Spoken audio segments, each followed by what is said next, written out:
By law तो यहाँ कुछ भी नहीं हो रहा जनाब। आप देखें कि 3 हफ्ते से हमारी जो कानूनी टीम है, वो जो हमारी 8 ज़मानतें खारिज हुई हैं, उसके लिए वो खान साहब के साइन लेने अडियाला जा रही है, मगर वो साइन नहीं करवाए जा रहे। हमारी क़यादत कभी ये सोच भी नहीं सकती थी कि कभी रियासत अपने ही मुल्क के शहरियों पर गोलियां बरसा सकती है। 9 मई का टॉपिक एक्चुअली इतना लंबा है कि उसका एक अलग सवाल बनता था, जैसे अब आपने कर लिया।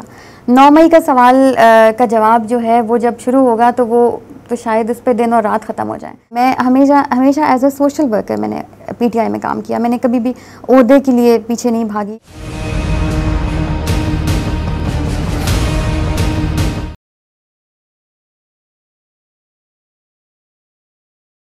बिस्मिल्लाहिर्रहमानिर्रहीम। नाज़रीन अस्सलाम वालेकुम, मैं हूं मोहम्मद शमसीन और आप देख रहे हैं प्रोग्राम कब बदलेगा पाकिस्तान।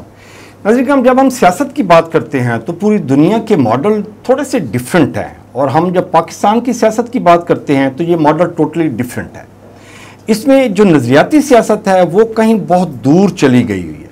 यहाँ पे जो पार्टी लीडरान हैं वो भी अपनी नज़रियाती सियासत का क्लेम करते हैं, लेकिन जब ज़रूरत पड़ती है इक़्तिदार की तो वो हर उस बंदे को वेलकम करते हैं जो उनके इक़्तिदार में उनको सपोर्ट दे सकता है। यहाँ पे सिंध हाउस की मंडियाँ लगती रहती हैं, यहाँ पे सेनेट की सीटें बिकती हैं, यहाँ पे आज़ाद कश्मीर के इलेक्शन में जो हुकूमत होती है वो अपनी इक़्तिदार में आ जाती है। गिलगित बल्तिस्तान में जो फेडरल पे हुकूमत होती है वो उसकी हुकूमत बन जाती है।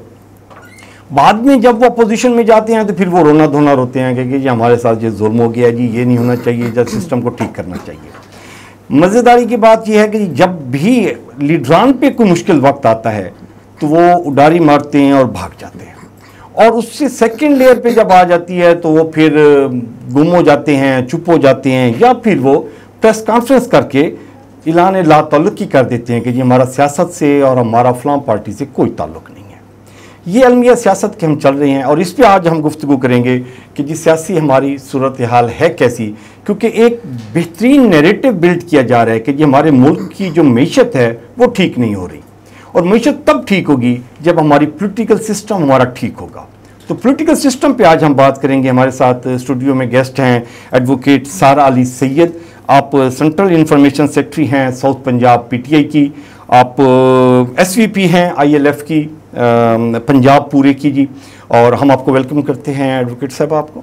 सारा अली सैयद साहब, thank you for having me. सारा अली सैयद साहब, जो अभी हम पॉलिटिकली का सिनेरियो का मैंने इंट्रोडक्शन करवाया, तो आप सियासत को अभी कैसे किस सिनेरियो में देख रही हैं? अभी सियासत हमारी किस तरफ जा रही है?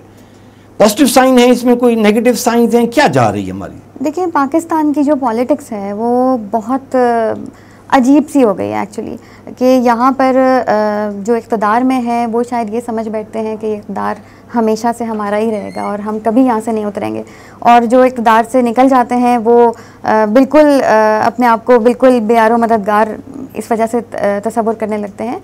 लेकिन मेरा एज अ लॉयर और एज अ पॉलिटिशियन दोनों तरह से यही तज्जिया है कि पाकिस्तान की पॉलिटिक्स जो है इस वक्त बहुत ही अजीब दौराए पे खड़ी हुई है। हम लोग इस वक्त एज अ पीटीआई मेंबर में अगर आपको बताऊं तो हम लोग इस वक्त हमने अपनी एक तहरीक अनाउंस की है जो कि 5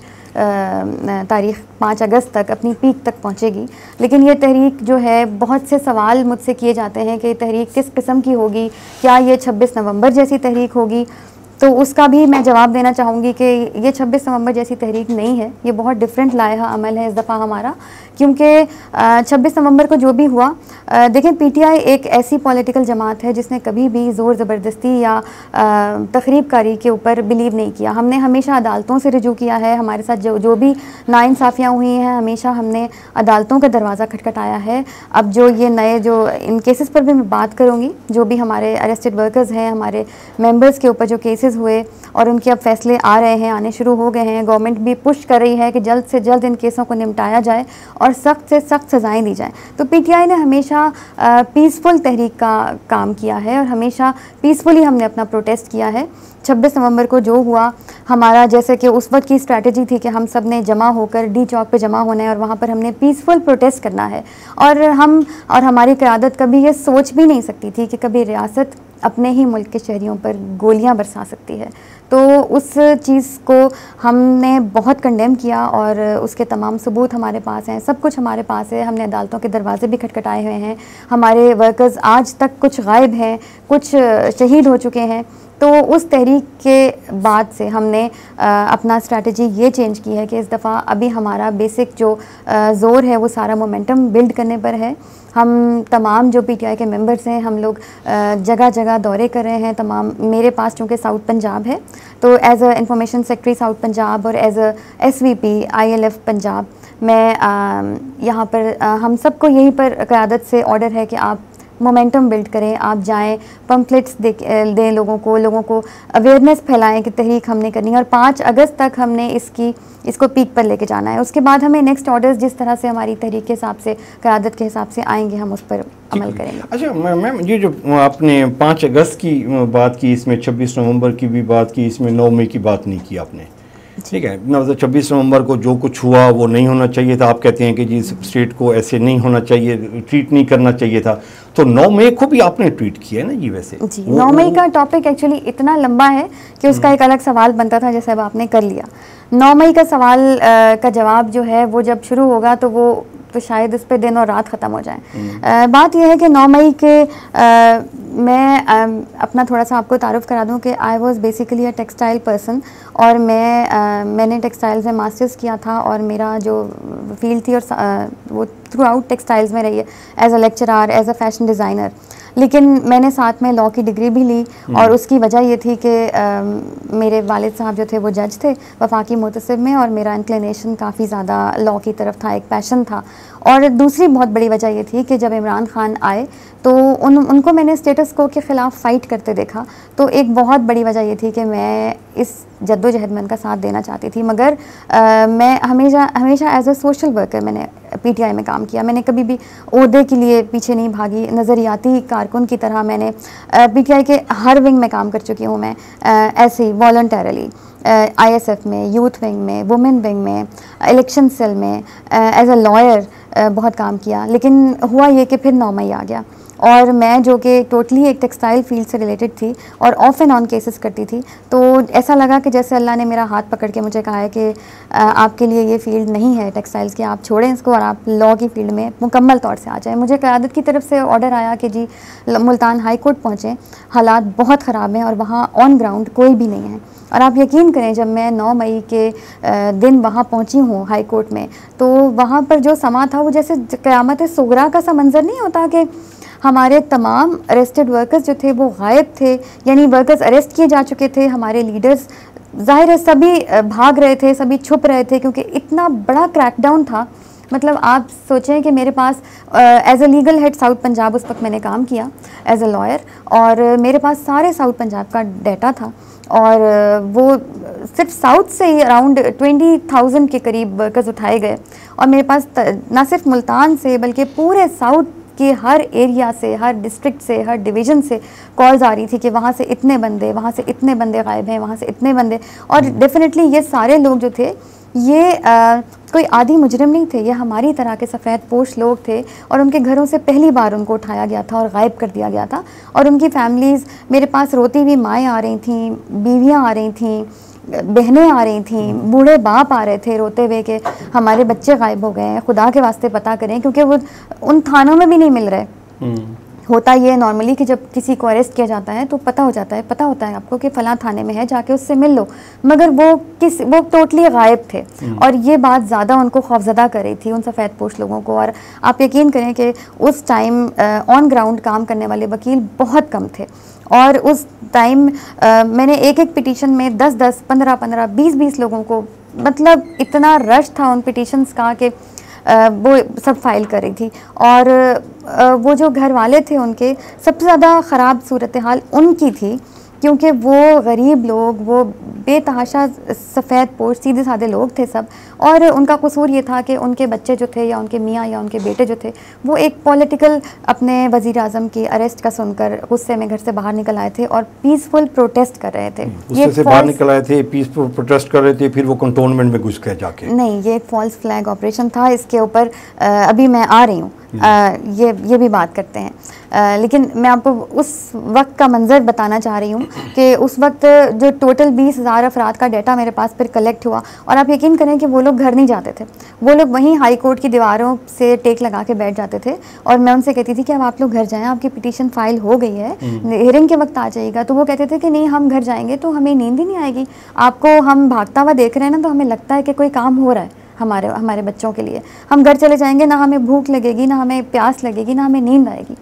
बड़ी मुश्किल से मैं उनको घर भेजती थी, और उनके पास इतने पैसे भी नहीं होते थे, बात तो इस हद तक करीब थे कि आने जाने का ख़र्चा नहीं होता था उनके पास। तो मैं चूँकि एक सोशल वर्कर भी रही हूँ हमेशा से, तो मैंने पीटीआई का काम, और स्पेशली 9 मई के बाद मैंने अपना तमाम काम सिर्फ़ और सिर्फ सोशल वर्क के उसमें किया। मैंने किसी एक बंदे से भी, चाहे वो MNA हो, चाहे वो MP हो, चाहे वो अफोर्ड भी कर सकता हो, मैंने कभी किसी से फ़ीस नहीं ली, बल्कि उनके अदालती अखराजात भी अपने से अदा किए। बहरहाल ये वक्त भी गुजर गया, और उसके बाद अब आप देखिए कि जो इनके केसेस के फ़ैसले आ रहे हैं, तो अभी लेटेस्ट जो अभी फ़ैसले आए हैं 2 सरगोदा ATC का, जिसमें अहमद बचर और इन सबको सज़ाएं हुई हैं, और ये जो शेरपाव ब्रिज का केस का जो 97/23 जो हमारा बड़ा मशहूर केस है, इसकी जो सज़ाएँ हुई हैं, सुनाई गई हैं। यास्मीन राशिद समेत 44 लोगों को सज़ाएं सुनाई गई हैं, कुछ को बरी किया गया, शाह महमूद कुरैशी साहब को बरी किया गया है। इसमें अगर आप देखें, not as a PTI member, अगर सिर्फ एज अ लॉयर अगर आप इन केसेस को स्टडी करें और आप इनकी विटनेसेस को, और आप इनके सबूत को, और इनके सबूतों को, और गवाहों को देखें, तो आप हैरान रह जाएंगे। मतलब just as a student of law भी अगर इनको देखा जाए, विदाउट एनी बायस के आप PTI मेंबर होने की हैसियत से आप यहाँ बैठ के ये बात करें, तो आप देखेंगे कि देखें, तारीख़ में झूठे से झूठे केसेस भी अगर बने हैं जो हमारी पाकिस्तान की हिस्ट्री में बने हैं, उनमें भी उन्होंने एटलीस्ट ऐसे गवाह ज़रूर पेश किए हैं, ऐसे सबूत ज़रूर पेश किए हैं, जिन्होंने ये पेश होकर कहा है कि हाँ जी, हमारे पास ये सबूत है कि इसने ये फ़लाँ जुर्म किया है। मगर ये वो वाहिद केसेस हैं जिनमें से ना कोई गवाह, ना कोई CCTV फुटेज, ना कोई ऑडियो, ना कोई वीडियो। यहाँ पर शेरपाव ब्रिज का तो एक ऐसा केस है कि वो तो एक बाकायदा रिडिक्यूलस फ़ैसला है कि उसमें जो मरकज़ी गवाह है उनका हसाम अफजल, और जो खालिद है, उनका ये कहना था कि जी हमने ज़मान पार्क में छुप कर PTI की लीडरशिप को साजिश घड़ते हुए सुना, और ये पूरा केस सिर्फ 3 लफ्ज़ों की बुनियाद पर बनाया गया है, मैंने सुना। No evidence, no CCTV footage, no सबूत, कुछ भी नहीं। और आयो जो इन्होंने लगाया है इस केस में, जो आयो था वो भी देखें, शेरपाव ब्रिज एक ब्रिज है जो कि कैंटोनमेंट को जेल रोड से मिलाता है, और जो मेन बुलेवर्ड वहाँ से आ रही है उसको कनेक्ट करता है। तो आयो जो इन्होंने इसका लगाया है वो जो है वो एक वॉल्टन के किसी थाने का SHO है, और उस आयो ने तस्लीम किया क्रॉस एग्जामिनेशन में कि वो आज तक जाए वकुआ पर, यानी क्राइम सीन पर गया ही नहीं। सबसे पहले तो आप ये देख लें।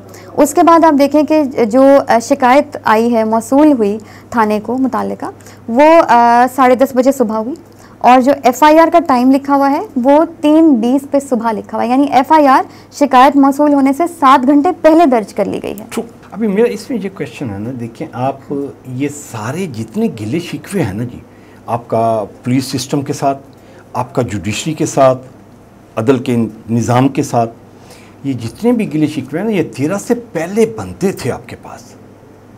13 से जब आप पावर में आए हैं ना जी, आपने इस सिस्टम को चेंज करने के लिए कुछ किया? कुछ नहीं किया।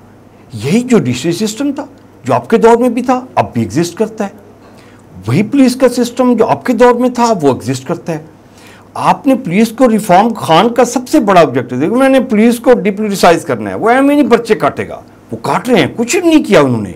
किसी आपके MP MNA ने अपने हल्के में इस तरह का कोई वॉइस नहीं रेज की कि जी ये पुलिस को ठीक होना चाहिए जी।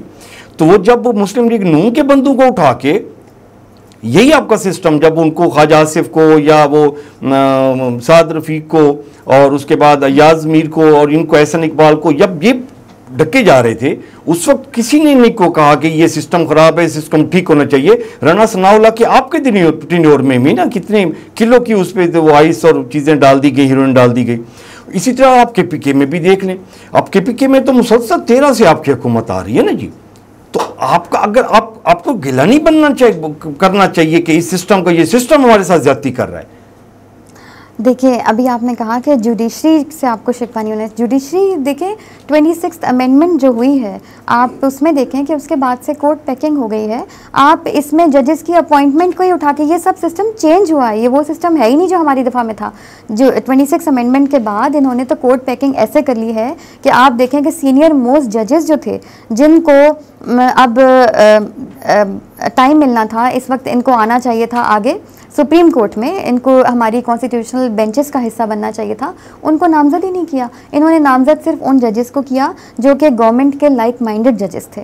तो ये तो सिस्टम ही पूरा चेंज हो गया है। और 26th अमेंडमेंट लाई ही इसीलिए गई है कि ताकि जजेस को चेंज, कॉन्स्टिट्यूशनल बेंचेस में ऐसे जजेस बिठाए जाएँ ताकि जो गवर्नमेंट के लाइक माइंडेड हों, जो वो फैसले करें जो गवर्नमेंट चाह रही है। तो उसी हिसाब से अब ये जो तमाम केसेस के फैसले हो रहे हैं, अब आप देखें जो सरगोदा ATC का फैसला आया है, सरगोदा ATC का फैसला क्या आया है कि जज ने इतना मज़हका खेज मतलब बात की है। उसने कहा है कि ये जो 3 हमारे अहमद बुचर और ये अहमद ख़ान और अहमद चट्ठा और जो तीसरे हैं बिलाल एजाज, इनको जो सज़ाएं सुनाई हैं तो उनको सिर्फ ये कहकर सुनाई हैं कि आप उस चूँकि मॉब में थे, आपने जुर्म किया है या नहीं किया इससे कोई फ़र्क नहीं पड़ता, लेकिन आप चूँकि इस मॉब में थे इसलिए आपको भी वही सज़ा सुनाई जाएगी जो कि जुर्म करने वाले को दी जाती है। तो ये और गुमान है कि आप PTI में हैं तो आप भी उस मॉब में हैं, यानी मतलब सिर्फ एक गुमान की बेसिस के ऊपर आपने इतनी बड़ी सज़ा सुना दी। तो ये सिर्फ इसलिए क्योंकि 26th अमेंडमेंट के बाद और अब जो 27th अमेंडमेंट लाई जा रही है, तो ये सब इसी की तैयारियाँ हैं ना। तो ये इनको ये फैसले सुनाने थे, इसलिए 26th अमेंडमेंट लाई गई। जुडिशरी का निज़ाम इन्होंने ख़रीद लिया, इन्होंने सारे जजेस को ले लिया, हैक कर लिया। तो उसके बाद क्या फैसले और क्या सिस्टम की बात करें हम? ये बाय लॉ सारी चीज़ें कर रहे हैं ना? नहीं, बाय लॉ सारी चीज़ें बिल्कुल भी नहीं। अभी मैंने यही तो आपको बताया, 2/3 मेजॉरिटी के साथ वो 26 अमेंडमेंट लेके आए हैं। आप उसको कैसे कह सकती हैं कि ये गलत है? अगर गलत है तो आप उसको, आपके पास पार्लियामेंट है, आप उसकी मूवमेंट चला सकते हैं। आप देखें कि 3 हफ्ते से बाय लॉ तो यहाँ कुछ भी नहीं हो रहा जनाब। आप देखें कि 3 हफ्ते से हमारी जो कानूनी टीम है, वो जो हमारी 8 ज़मानतें खारिज हुई हैं, उसके लिए वो खान साहब के साइन लेने अडियाला जा रही है, मगर वो साइन नहीं करवाए जा रहे। तो मतलब आप क्या चाह रहे हैं कि आप खान साहब की पिटीशंस को टाइम बार्ड करवाना चाह रहे हैं? तो देखें ना, अगर आप इस तरह से बाय फोर्स एक पिटीशन को टाइम बार्ड इस वजह से करा देंगे कि सिग्नेचर्स नहीं हुए टाइम पर, तो इसमें किसका कसूर है? आप जान के ऐसे हालात पैदा कर रहे हैं कि वो टाइम बार्ड हो जाएं, या आप बिल्कुल आपकी बात सारी ठीक है। देखिए, मैं अगेन रिपीट करता हूँ कि ये सारी चीज़ें 13 से पहले जस्टिफाई करती थी when you are not in power. अभी तो आप पावर में रहेंगे ना जी, 4-5 साल 10 साल आप पावर इंडिया कर। आपको पता था कि यासिर जरदारी 11-12 साल जेल काट के आए? आपको पता था कि जी भुट्टो का ट्रायल कैसे किया गया था? आपको पता था कि जी बाकी जितने भी ट्रायल्स हुए गए हैं? आपको पता था कि जी बेनज़ीर NRO कैसे लेके आई है, MQM क्या करती है? आपको पता था कि परवेज़ इलाही क्या करते हैं, कैसे सबसे बड़े पंजाब के डाकू हैं फिर वो आपके साथ बैठ जाते हैं? तो आपको सिस्टम का पता था, आपको पता था कि जी कहाँ कहाँ बैरियर करने हैं। जब हम पावर में नहीं रहेंगे तो हमारे साथ क्या कुछ करेगी अपोजिशन में जो हमारी पार्टियां हैं। हमने सब देखा है, हमने सब देखा है कि किस तरह से बहुत सारे खड़े किए ना आपने। हमने बहुत सारे सियासी लीडर्स को फॉरएवर डिस्क्वालीफाई होते हुए देखा है। फिर हमने उनको 10-10 साल के एग्रीमेंट्स करके मुल्क से बाहर जाते हुए देखा है। फिर हमने उनको ये झूठ बोलते देखा है कि नहीं 10 साल का नहीं था, 5 साल का था। फिर हमने उनको वापस आके NRO लेकर दोबारा वजीर आजम के लिए वो सब कुछ करते हुए देखा है। बिल्कुल हमने सब कुछ देखा है। आप ही के सिस्टम में उसकी प्लेटलेट्स डाउन हुई, आप ही की गवर्नमेंट ने परमिशन दे दी और उसके बाद वो बाहर चला गया। वो बिल्कुल इस सिस्टम से कैसे आप, जब तक आप बैरियर नहीं खड़े करेंगे फिर आपको गिला नहीं आएगा कि जी हमारे वर्करों पे जुल्म हो रहा है। देखिए, यही सिस्टम चेंज करने के लिए, यही तब्दीली का नारा लगाने के लिए खान साहब आए थे। 4 साल हम कहाँ रहे? 3.5 साल रहे, जिसमें से 1.5 साल हमारा कोरोना वायरस कोविड-19 आ गया। कोविड-19 के इंतजाम, उसकी पॉलिसियाँ, और उसमें हम उलझ गए। लेकिन बहुत से ऐसे काम हैं जो इमरान खान साहब की गवर्नमेंट ने किए हैं जो कि सिस्टम को चेंज करने के लिए थे। और इन्होंने आते ही 2 सिस्टम थे, वो दोनों नहीं चेंज किया आपने। ब्यूरोक्रेसी ने आपने चेंज नहीं की।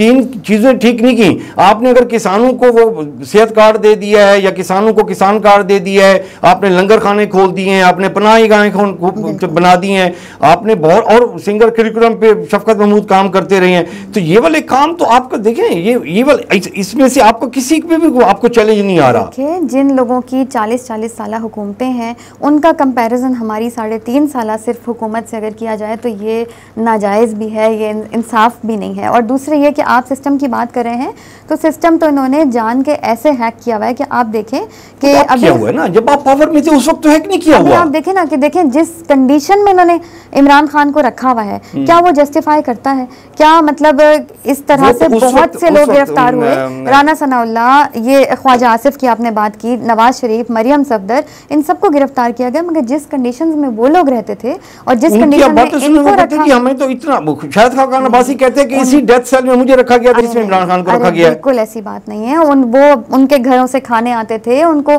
मरियम नवाज को एसी वाला रूम दिया गया था, जेल से रिलेटेड, साथ एक कमरा था, एक घर था। इसी तरह आसिफ जरदारी हो गए, इसी तरह इन सब के बहुत डिफरेंट कंडीशंस थी। ये वाली हालात जो कि अब इमरान खान के साथ इन्होंने किए हुए हैं कि अब उनको कम्प्लीटली आइसोलेशन में कर दिया गया है, उनको उनकी फैमिली से मिलने नहीं दिया जा रहा, उनको 6 माह से देखें उनको उनके बेटों से, उनकी फैमिली से बात, उनके बेटों से बात नहीं कराई जा रही। और ये ब्लैटेंट वायोलेशन है जेल मैनुअल की, जेल रूल्स की और ह्यूमन राइट्स की वायोलेशन है कि आप एक आम कैदी को भी ये हक हासिल है कि वो हफ्ते में एक बार अपने फैमिली से मुलाकात कर सकता है, वो अपने वकला से मुलाकात कर सकता है। और Imran Khan ex prime minister हैं, वो एक पार्टी के हेड हैं, सरबराह हैं, उनके सियासी रुफका को उनसे नहीं मिलने दिया जा रहा, उनको गंदा पानी दिया जा रहा है पीने के लिए, मिट्टी मिला पानी दिया जा रहा है उनको वज़ू करने के लिए, उनको जो उनकी फैमिली किताबें भेज रही है उनको किताबें नहीं दी जा रही पढ़ने के लिए। किताबें तो खैर छोड़ें, वो तो एक बहुत ही वो है, उनको बेसिक नेसेसिटीज़ नहीं दी जा रही, उनकी ज़िंदगी की जो बुनियादी सहूलियात हैं। लाखों लोग जो जेल में कैद हैं उनको ये सहूलियात नहीं, उन सबको हैं, उन सबको हैं। हफ्ते में एक बार अपने घर वालों से मिलना सबका हक है। आप कहते हैं कि जी जेल में जितने कैदी हैं वो उनको थ्रू प्रॉपर चैनल सारी चीज़ें प्रोवाइड की जा रही हैं? बिल्कुल की जा रही है। ये जेल मैनुअल में आप पढ़े ना, और ये हर कैदी का राइट है। आपको पता है कि खान साहब के ऊपर 200 से ड्रग सेल्स हो रही होती हैं, जितनी जेल्स में बाकी सारे धंधे हो रहे होते हैं जेल में, वो सारे आप मैनुअल के पार्ट हैं। वो मैनुअल का पार्ट नहीं है, मगर मैं जेल कैदियों के राइट्स की बात कर रही हूँ कि कैदियों के ये राइट्स हैं कि उनको उनके घर वालों से मुलाकात, उनके घर वाले जो चीज़ें भेजते हैं वो उनको दी जाएं, उनकी बेसिक नेसेसिटीज उनको प्रोवाइड की जाएं। अब आप देखिए किसी को 200 से ऊपर मुकदमात हैं, 200 से ऊपर नाजायज मुकदमात हैं खान साहब के ऊपर। तो इस हवाले से अगर देखा जाए, पुलिस ने बनाया ना, नहीं एक मिनट, इस हवाले से अगर देखा जाए तो इन 200 के ऊपर भी अगर हम अलग अलग वकील करें तो 200 वकील का तो मिलना बनता है, मगर ये 200 तो आप छोड़ें, 2-3-4 वकील हम नामजद करते हैं, उन तक से उनको मिलने नहीं दिया जाता और अपने मुंतखब करदा चंद 3-4 अफराद को भेज दिया जाता है। उनकी 3 बहनें हैं, तीनों में से जो एक अलीमा आपा है उनसे बहुत सख्त किस्म की लड़ाई है, तो उनको नहीं भेजना, बाकी 2 बहनों को भेजना है। चंद एक लोग हैं जिनके नाम पता नहीं ऊपर से कहाँ से आ जाते हैं, सिर्फ उनको भेज दिया जाता है। और जो हमारे असल नामजद करदा लोग हैं, जो हमारे पार्टी के मतलब जो नॉमिनेटेड लोग हैं कि ये मिलेंगे, उनसे नहीं मिलने दिया जाता।